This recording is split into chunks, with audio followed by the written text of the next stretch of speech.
नमस्कार साथियों, स्वागत है आपका सीटेट साइंस की इस लेक्चर सीरीज में। और हम लोग आज की क्लास में क्या पढ़ने वाले हैं? आज की क्लास में हम लोग मोशन 2 पढ़ेंगे और उसमें हम लोग स्टार्ट करते हैं स्पीड और वेलोसिटी से।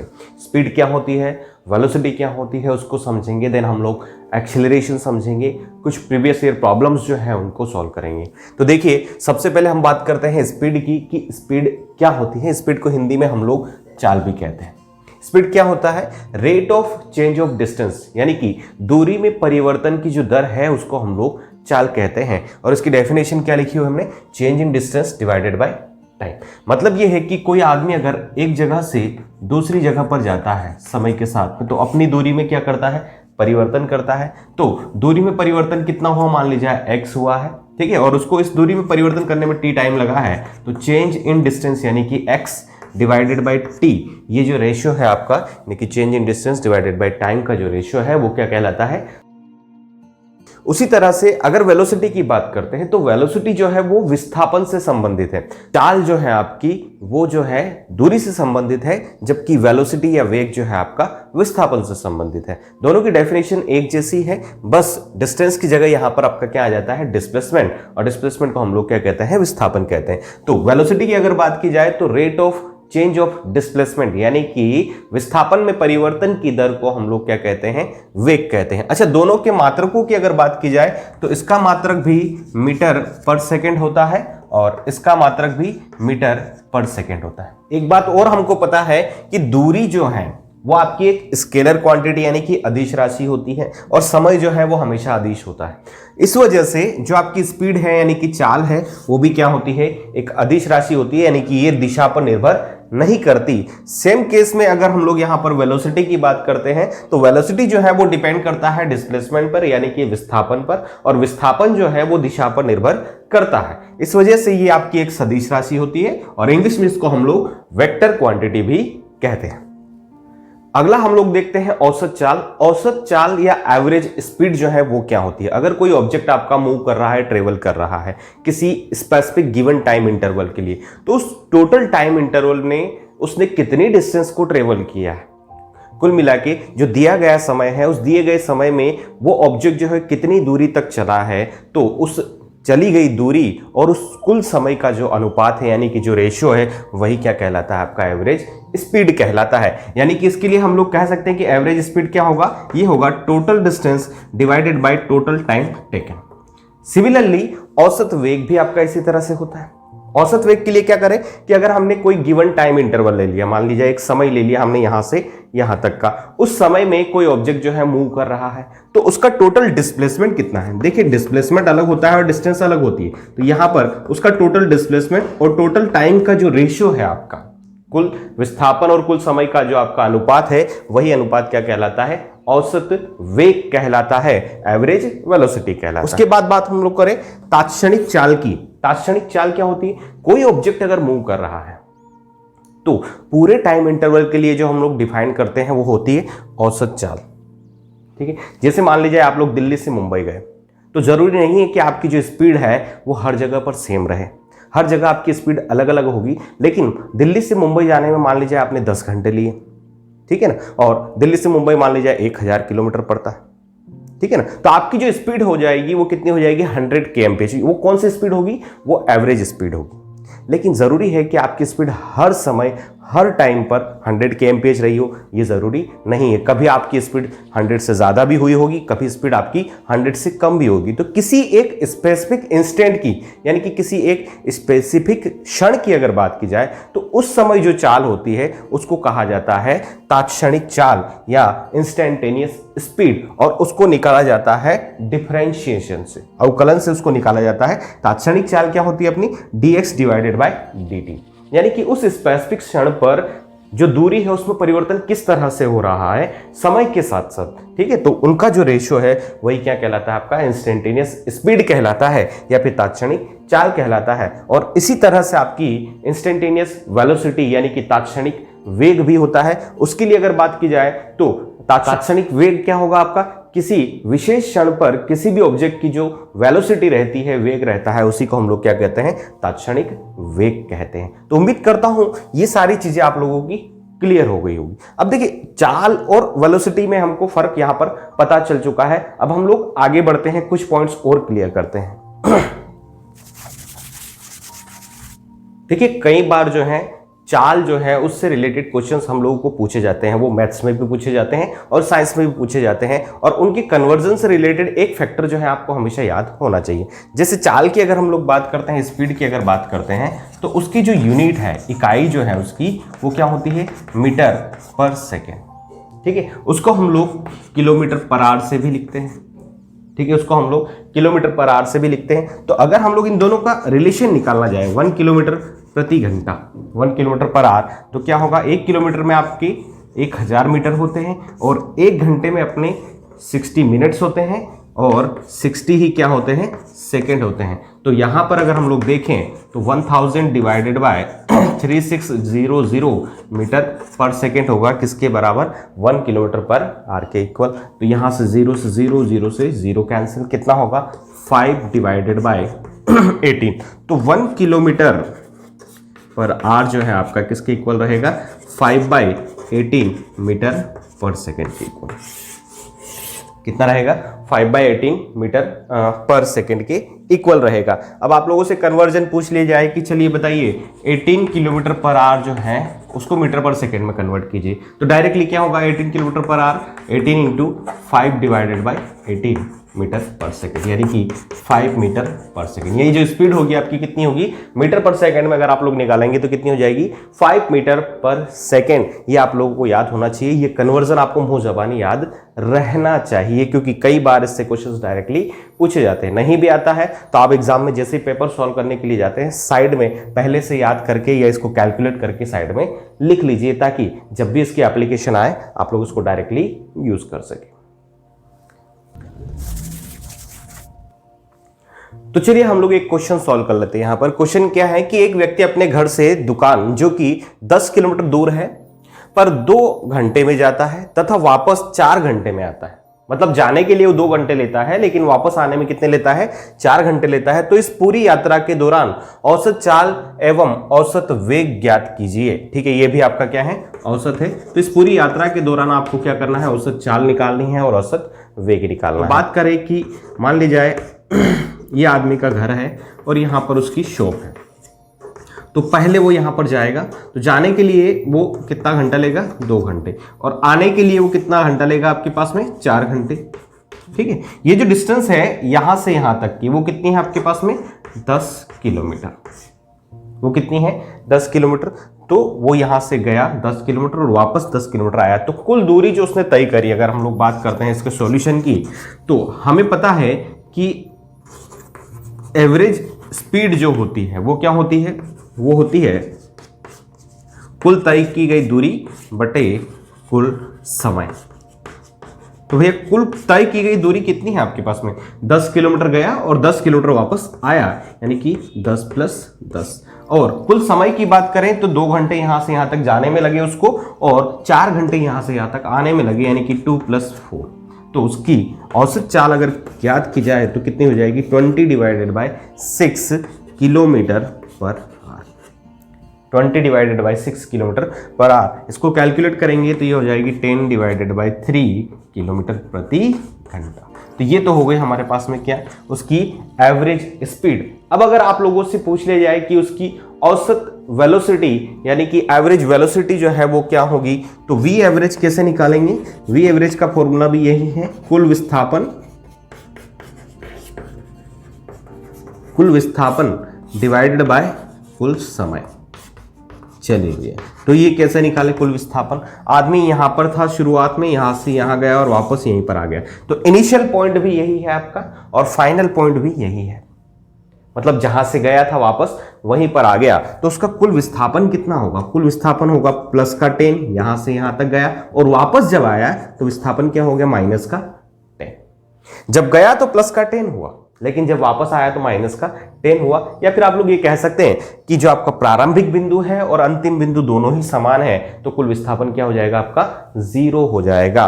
तो कुल विस्थापन तो हो गया आपके पास में 10 - 10, और टोटल टाइम कितना हो गया आपके पास में 2 + 4, तो ये कितना होगा 0 डिवाइडेड बाय 6, यानी कि 0 kmph, किलोमीटर पर आवर। तो औसत वेग जो है वो कितना हो जाएगा आपका 0 किलोमीटर प्रति घंटा।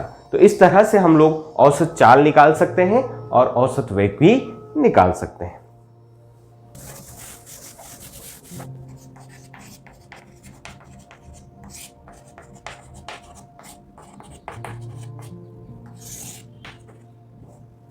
तो चलिए बच्चों, इसी कड़ी में हम लोग आगे बढ़ते हैं और अब हम लोग पढ़ेंगे विस्थापन समय ग्राफ। इसको हम लोग डिस्प्लेसमेंट टाइम ग्राफ भी बोलते हैं और शॉर्ट फॉर्म में इसको एक्सटी ग्राफ भी कहा जाता है। शॉर्ट फॉर्म में इसको एक्सटी ग्राफ भी कहा जाता है। इसमें हम लोग क्या समझेंगे वो आप लोग देखिए कि मान ली जाए कोई ऑब्जेक्ट जो है वो आपका मूव कर रहा है और वो जब मूव कर रहा है तो उसका विस्थापन समय ग्राफ जो है हम लोग कुछ इस तरह से बना रहे हैं, ठीक है ना। इस तरफ हम लोग मान लीजिए ले लेते हैं उसका विस्थापन और इस तरफ ले लेते हैं हम लोग टाइम यानी कि समय। अच्छा, समय जो है वो कभी भी आपका नेगेटिव नहीं होता, तो ये ग्राफ कभी भी पीछे की तरफ नहीं जाएगा। हाँ, विस्थापन आपका पॉजिटिव भी हो सकता है, नेगेटिव भी हो सकता है, तो ग्राफ जो है आपका नीचे भी आ सकता है, लेकिन ये ग्राफ जो है कभी भी यहाँ पर पीछे की तरफ नहीं जाएगा क्योंकि टाइम आपका नेगेटिव नहीं होता। तो यहाँ से कोई ऑब्जेक्ट स्टार्ट हुआ आपका, इस तरफ फॉरवर्ड डायरेक्शन में गया, मान लीजिए ए से लेकर वो बी तक गया, तो ए जो विस्थापन था क्या था आपका x1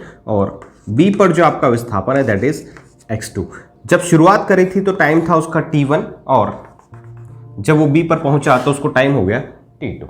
अच्छा, ये आपका क्या है ओरिजिन, तो कुल समय कितना लगा उसको ए से बी तक जाने में t2 माइनस t1। उसी तरह से उसने कुल विस्थापन कितना तय किया, विस्थापन की अगर बात करते हैं तो x1 से x2 पर गया तो कुल विस्थापन होगा x2 माइनस x1। तो ये क्या है एक्चुअल में, ये है विस्थापन में परिवर्तन, ये है विस्थापन में परिवर्तन, या इसको हम लोग चेंज इन डिस्प्लेसमेंट भी कह सकते हैं। दूसरा क्या है ये आपका कुल समय, समय में परिवर्तन बोलो या फिर कुल समय जो उसको ए से बी तक जाने में लगा। अगर हम लोग यहाँ से वेलोसिटी निकालना चाहें, वेग निकालना चाहें, तो क्या निकाल सकते हैं? बिल्कुल निकाला जा सकता है इस ग्राफ की मदद से। वेलोसिटी अगर निकालेंगे तो वो क्या होती है, वो होती है आपका change in displacement divided by time, ठीक है ना। तो अपना चेंज इन डिस्प्लेसमेंट जब हम लोग यहां पर देखते हैं इस ग्राफ में, तो चेंज इन डिस्प्लेसमेंट कितना आया है x2 माइनस x1। देखिए यहां पर x1 विस्थापन था उसका, जब यहां पहुंचा तो x2 हो गया, तो ये जो गैप है ये किसके बराबर है, x2 माइनस x1 के, और यही क्या है उसका विस्थापन में परिवर्तन। तो यहां पर देखा जाए तो चेंज इन डिस्प्लेसमेंट कितना आया x2 माइनस x1, और टोटल टाइम कितना लगा उसको। जब उसने शुरुआत की तो समय था t1, जब उसने शुरुआत की तो समय था t1 और जब वो यहां पर पहुंचा तो समय हो गया t2। तो कुल टाइम कितना लगा ए से बी तक जाने में, t2 माइनस t1। तो इतना समय उसको लगा, तो यहां पर क्या हो जाएगा आपके पास में t2 माइनस t1। अच्छा, यही क्या होगी अपनी वेलोसिटी होगी, यही क्या होगी वेलोसिटी होगी। तो हम लोग अगर यहां पर देखें कि अगर ये एंगल थीटा है, ये कोण कितना है थीटा है, ये एक त्रिभुज बना लेते हैं और ये एक रेखा है ए बी, ठीक है ना। तो ये थीटा अगर निकाला जाए तो थीटा क्या होगा, या टेन थीटा अगर यहां से निकाले हम लोग तो टेन थीटा क्या होगा, लंब बटा आधार। टेन थीटा क्या होगा, लंब बटा आधार। और इस त्रिभुज में अगर देखा जाए, त्रिभुज ए सी बी में, तो BC आपका लंब होगा और AC क्या होगा आपका, BC जो है लंब और AC क्या होगा आधार। BC कितना है x2 माइनस x1 और आधार कितना है t2 माइनस t1। मतलब ये जो टेन थीटा है ये एक्चुअल में है किसके बराबर, वेलोसिटी के बराबर। और भैया अगर हम लोग बात करते हैं किसी भी ग्राफ की, तो किसी भी ग्राफ में x अक्ष से किसी लाइन का जो झुकाव होता है उसका जो टेन थीटा है उसको उस लाइन का, उस रेखा का ढाल कहते हैं, या इंग्लिश में उसको स्लोप ऑफ द लाइन कहते हैं। तो यहां पर अगर बात की जाए टेन थीटा का, तो एक्चुअल में है क्या, ये slope of line A B. ये क्या है, slope of line A B. तो अगर वेलोसिटी की बात की जाए तो एक्सटी ग्राफ अगर आपको दे रखा है, यानी कि विस्थापन समय ग्राफ अगर दे रखा है, तो विस्थापन समय ग्राफ में जो भी आपका ग्राफ बन रहा है उसके किसी भी पॉइंट पर अगर आप लोग क्या निकालोगे, स्लोप निकालोगे, तो वो स्लोप किसको डिनोट करेगा, वेलोसिटी को रिप्रेजेंट करेगा। तो मेरे यहां समझाने का एक ही मतलब था कि the slope of x t graph represents velocity, ठीक है, यानी कि विस्थापन समय ग्राफ का जो ढाल है वो किसको व्यक्त करता है, वो वेग को व्यक्त करता है। किसी भी पॉइंट पर हम लोग निकाल सकते हैं। अच्छा, वेग के बारे में हमने देखा है। अच्छा, विस्थापन के बारे में हमने पढ़ा है कि विस्थापन पॉजिटिव भी हो सकता है, नेगेटिव भी हो सकता है, ठीक है, और जीरो भी हो सकता है। तो उसी तरह से वेलोसिटी जो है आपकी पॉजिटिव भी हो सकती है और नेगेटिव भी हो सकती है, क्योंकि ये डिपेंड किस पे कर रही है, ये विस्थापन पे डिपेंड कर रही है। और समय जो है वो आपका कभी भी नेगेटिव नहीं होता, क्योंकि समय हमेशा एक ही डायरेक्शन में यानी कि आगे की ओर जाता है, वो कभी भी लौट कर नहीं आता। आप अपने बैक में नहीं जा सकते, फॉरवर्ड में जा रहे हो लेकिन बैक में कभी भी आप नहीं जा सकते। इसी वजह से समय को कभी भी नेगेटिव यानी कि ऋणात्मक नहीं लिया जाता। तो यहां से इस ग्राफ को समझाने का मेन मतलब था कि विस्थापन समय ग्राफ का जो आपका स्लोप है, ढाल है, वो किसके बराबर होता है, वेग के बराबर। और इससे रिलेटेड क्वेश्चंस भी कई बार पूछे गए हैं। एक दो क्वेश्चंस हम लोग यहां पर सोल्व करते हैं ताकि ये कॉन्सेप्ट जो है आपका क्लियर हो जाए। देखिएगा,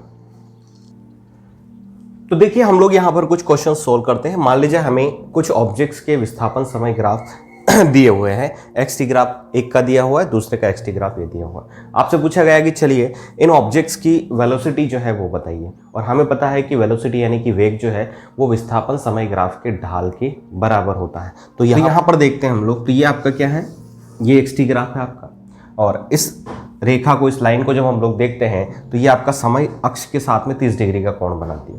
तो टेन थीटा हम लोग निकाल लेते हैं। क्या निकाल लेते हैं, टेन थीटा यानी कि टेन 30 डिग्री। टेन 30 डिग्री की वैल्यू कितनी होती है, 1/√3। ठीक है, विस्थापन जो है वो मीटर में लीजिएगा आप लोग, और समय जो है वो सेकंड में लीजिएगा। सेम चीज़ यहाँ पर भी मीटर और ये आपका सेकंड में। तो यहाँ पर अगर हम लोग वेग निकालें तो कितना होगा, 1/√3 मीटर पर सेकेंड। अच्छा, ये आप लोगों को वैल्यूज़ पता होनी चाहिए, ठीक है ना।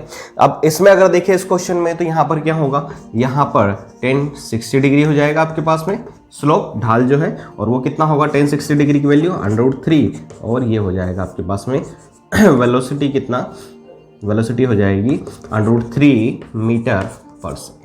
तो इस तरह से हम लोग क्या करते हैं, जो आपका विस्थापन समय ग्राफ है उसकी मदद से किसी भी ऑब्जेक्ट की वेलोसिटी को निकाल सकते हैं। अब देखिए, ये तो बहुत ही इजी टाइप के आपके ग्राफ बने हुए हैं। कभी कभी क्या होता है कि ग्राफ जो है आपका वो कर्व टाइप में बनता है, तो वहां पर अगर आप लोगों से पूछ लिया जाए कि वेलोसिटी कैसे निकालेंगे, तो वहां पर याद रखिएगा, जिस तरह से यहाँ पर हम लोग विस्थापन समय ग्राफ का ढाल निकाल रहे हैं, वहां पर निकालते हैं किसी भी बिंदु पर खींची गई स्पर्श रेखा का ढाल, और वही स्पर्श रेखा का ढाल क्या होता है, उस बिंदु पर, उस क्षण पर वेलोसिटी को रिप्रेजेंट करता है। कैसे, वो देखिए इसे।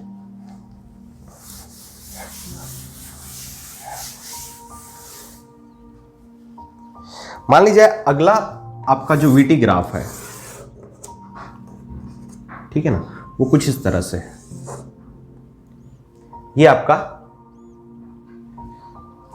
मान लीजिए अगला जो अपना एक्सटी ग्राफ है वो कुछ इस तरह से है। ये है डिस्प्लेसमेंट मीटर में, और ये आपका टाइम है सेकंड, ठीक है ना। तो ये आपका क्या है, एक्सटी ग्राफ है। और इस एक्सटी ग्राफ में अगर हम लोग देखें तो हमसे पूछा गया है कि आप जो है इस वाले पॉइंट पर वेलोसिटी बताइए, यहाँ पर वेलोसिटी बताइए। अब आप कहेंगे कि सर वहाँ तो एक सरल रेखा बनी हुई थी, स्ट्रेट लाइन बनी हुई थी, तो हमने उसका स्लोप यानी कि टेन थीटा डायरेक्टली निकाल दिया था और हमने उसकी वेलोसिटी निकाल दी थी, ठीक है। तो एक्चुअल में वो चीज़ आपकी यहाँ पर नहीं हो पाएगी। तो यहाँ पर हम लोग वेलोसिटी कैसे निकालें, तो वेलोसिटी निकालने के लिए हम लोग क्या करते हैं, जिस किसी बिंदु पर आपको वेग निकालना है उस बिंदु पर आप लोग इस ग्राफ को, ठीक है, इस कर्व को टच करते हुए एक स्पर्श रेखा खींचिए। तो स्पर्श रेखा यहाँ पर बनाते हैं इसको टच करते हुए, तो स्पर्श रेखा जो है आपकी कुछ इस तरह से बनेगी, और इस स्पर्श रेखा का ढाल निकालिए। अब इसका ढाल निकालो तो इसको ऐसे ऐसे उठा के यहाँ पटक दोगे, यहाँ पटकोगे तो ऐसा लगेगा कि ये टाइम एक्सिस के साथ ही मैच कर गई, यानी कि टाइम एक्सिस के साथ में इसका जो एंगल है वो कितना है, 0 डिग्री। इसका एंगल कितना है, 0 डिग्री। तो यहाँ पर इसकी जो वेलोसिटी रहेगी इस वाले पॉइंट पर, पॉइंट ए पर, यहाँ पर जो वेलोसिटी रहेगी वो कितनी रहेगी, 10 डिग्री, और 10 डिग्री की वैल्यू कितनी होती है, 0, यानी कि यहाँ पर आकर उसकी वेलोसिटी क्या हो जाएगी, 0 हो जाएगी। अब दूसरी बात आपसे पूछ ली जाए कि चलिए आप लोग इस पॉइंट पर, बी पॉइंट पर इसकी वेलोसिटी बताइए। जो पार्टिकल आपका इस तरह से मूव कर रहा है उसकी वेलोसिटी को बी पॉइंट पर बताइए। तो बी पॉइंट पर कैसे बताएंगे, तरीका वही है, जो पॉइंट है आपका वहां पर एक स्पर्श रेखा खींचिए। स्पर्श रेखा हमने इस तरह से खींच दी, ठीक है। ये टाइम एक्सिस को यहाँ कट कर रही है, और ये टाइम एक्सिस के साथ में, पॉजिटिव टाइम एक्सिस के साथ में आपका थीटा एंगल मान लीजिए बना रही है। अभी थीटा हमको पता नहीं, तो हम लोग मान लेते हैं कि ये एंगल आपका थीटा ही है, ठीक है। तो वेलोसिटी कितनी हो जाएगी इस पॉइंट पर, बी पॉइंट पर, वी बी जो होगा आपके पास में कितना होगा, टेन थीटा। अगर थीटा आपको गिवन है तो आप लोग यहाँ पर इसकी वेलोसिटी को निकाल सकते हैं, अदरवाइज आपको ऐसा ही रखना पड़ेगा। एक बात और याद रखिएगा कि अगर हम लोग टेन थीटा की वैल्यू निकालते हैं, ठीक है ना, तो टेन थीटा जैसे जैसे जीरो से आगे बढ़ता जाता है इसकी वैल्यू बढ़ती जाती है, और जैसे जैसे 90 से ज़्यादा होता जाता है, 90 से 180 के बीच में होता है, इसकी जो वैल्यू है टेन थीटा की वैल्यू वो नेगेटिव हो जाती। तो 0 से लेकर 90 तक टेन थीटा जो है आपका पॉजिटिव रहता है, और 90 से लेकर 180 तक जो है टेन थीटा आपका नेगेटिव रहता है। यानी कि अगर जब तक टेन थीटा आपका पॉजिटिव रहेगा तब तक वेलोसिटी पॉजिटिव रहेगी, जब तक टेन थीटा आपका नेगेटिव रहेगा वेलोसिटी क्या हो जाएगी, नेगेटिव। तो यहाँ पर एक एग्जाम्पल और लेते हैं हम लोग, और वो एग्जाम्पल मान लीजिए अपन यहाँ पर लेते हैं कि ये सी पॉइंट है आपका। इस सी पॉइंट पर मैंने आपसे बोल दिया कि यहाँ पर वेलोसिटी निकालिए। तो यहाँ पर जब आप लोग वेलोसिटी निकालोगे तो स्पर्शरेखा खींचोगे इस तरह से, इसको टच करते हुए, इस पॉइंट को टच करना है, ठीक है। बाकी कर्व को कट करे कुछ भी करे अपने को पता नहीं है, लेकिन जिस पॉइंट पर निकालना है उस पॉइंट को टच करते हुए आपको स्पर्शरेखा खींचनी। अब देखिए ये जो कोण है ये क्या है आपका, थीटा 2 मान ले, ये थीटा 1 है, तो ये थीटा 2 जो है ये 90 डिग्री से भी ज्यादा है। अगर थीटा 2 90 डिग्री से ज्यादा है तो टेन थीटा 2 जो होगा आपका वो क्या होगा, लेस देन 0, यानी कि वो क्या हो जाएगा, नेगेटिव हो जाएगा। यानी कि इस पॉइंट पर अगर आपसे वेलोसिटी पूछी जाए तो वेलोसिटी क्या होगी, नेगेटिव। इस पॉइंट पर वेलोसिटी क्या होगी, पॉजिटिव, और इस पॉइंट पर वेलोसिटी क्या होगी आपकी, 0। तो ये बात आप लोग याद रखिएगा, ये कॉन्सेप्ट है स्पेसिफिक, ठीक है, जिसे आप लोगों को याद रखना है। कई बार इस तरह के क्वेश्चंस भी आप लोगों से पूछ लिए जाते हैं, ठीक है। तो उम्मीद करता हूं ये वेलोसिटी का पूरा कॉन्सेप्ट आप लोगों का क्लियर हो गया होगा। अब हम लोग देखते हैं नेक्स्ट।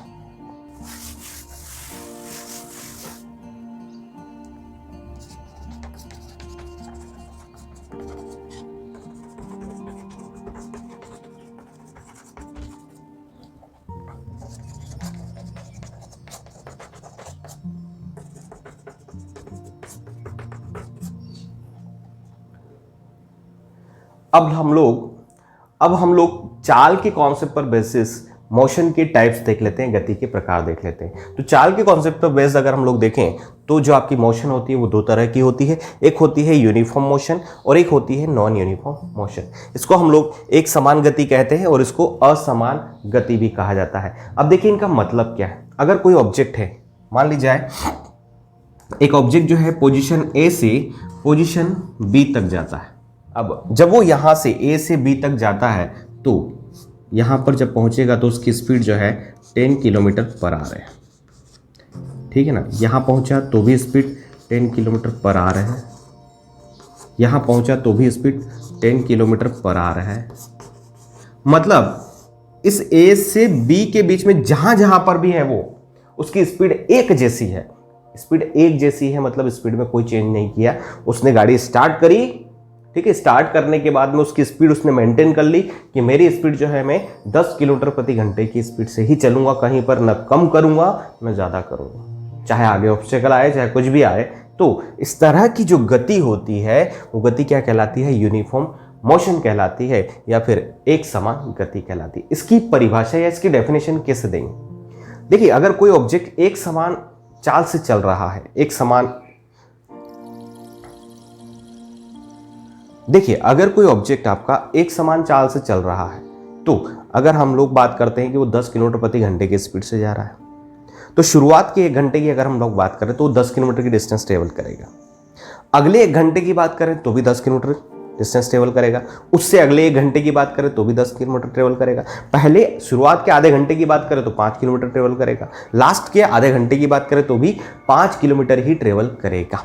यानी कि अगर आप लोग समान समय अंतराल लेते हैं तो उस समान समय अंतराल में तय की गई दूरी भी हमेशा क्या होगी, समान होगी। यानी कि किसी भी वस्तु की इस तरह की गति जिसमें वस्तु क्या करती है, समान समय अंतराल में समान दूरी तय करती है, ऐसी गति को हम लोग क्या कहते हैं, एक समान गति कहते हैं या फिर यूनिफॉर्म मोशन कहते हैं।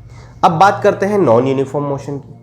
तो वही वाली बात कि एक आदमी को ए से बी तक जाना था, ठीक है ना, एक आदमी को ए से बी तक जाना था। इसने यहां से गाड़ी स्टार्ट करी तो उसकी स्पीड थी 0, यहां पर हो गई 10 km पर आवर, यहां पर हो गई उसकी 20 किलोमीटर प्रति घंटा, यहाँ पर कुछ और, यहाँ पर वापस 10 किलोमीटर आ गई मान लीजिए, ठीक है, यहाँ पर 5 किलोमीटर प्रति घंटा आ गई और यहाँ पर वापस से 0 आ गया। अब देखो इस केस में भी वो ए से बी तक पहुंचा और इस केस में भी ए से बी तक पहुंचा है, लेकिन इस वाले केस में हम लोग देख रहे हैं कि हर जगह पर उसकी स्पीड जो है वो अलग अलग है। तो मान ली जाए वो ए से सी तक 10 किलोमीटर प्रति घंटे की स्पीड से गया, ठीक है ना, और बात करते हैं सी से डी तक तो 20 किलोमीटर प्रति घंटे की स्पीड से गया, डी से ई तक 10 किलोमीटर पर आवर की स्पीड से गया, ठीक है, ई से एफ तक 5 किलोमीटर पर आवर की स्पीड से गया और एफ से बी तक 6 किलोमीटर प्रति आवर की स्पीड से गया। तो अगर देखा जाए यहां पर तो शुरुआत के यहां पर टाइम इंटरवल जो है आपका सेम है। मान ली जाए यहां से यहां तक 1 घंटा, यहां भी 1 घंटा, यहां पर भी 1 घंटा, यहां पर भी 1 घंटा और यहां पर भी 1 घंटा है। तो टोटल कितना टाइम लगा उसको? 1 2 3 4 और 5 घंटे लगे। टोटल कितने घंटे लगे उसको ए से बी तक जाने में? 5 घंटे लगे। लेकिन अगर हम लोग यहाँ पर बात करते हैं कि उसने डिस्टेंस जो है शुरुआत के 1 घंटे में 10 किलोमीटर ट्रेवल करी, उसके अगले 1 घंटे में 20 किलोमीटर ट्रेवल करी, उसके अगले 1 घंटे में आपके 10 किलोमीटर ट्रेवल करी, उसके अगले 1 घंटे में 5 किलोमीटर, उसके अगले 1 घंटे में कितनी ट्रेवल करी उसने? 6 किलोमीटर। यानी कि समान समय अंतराल में उसके द्वारा तय की गई दूरी जो है वो क्या है? अलग आ रही है। तो इस तरह की गति जो है वो क्या कहलाती है? नॉन यूनिफॉर्म मोशन कहलाती है। यानी कि कोई भी ऑब्जेक्ट अगर सेम इंटरवल ऑफ टाइम में अनइक्वल डिस्टेंसेस कवर करता है तो उसकी मोशन को हम लोग क्या कहते हैं? नॉन यूनिफॉर्म मोशन कहते हैं। तो ये थी अपनी यूनिफॉर्म और नॉन यूनिफॉर्म मोशन। उम्मीद करता हूं इसका कॉन्सेप्ट भी आप लोगों को क्लियर हो गया होगा। अब बढ़ेंगे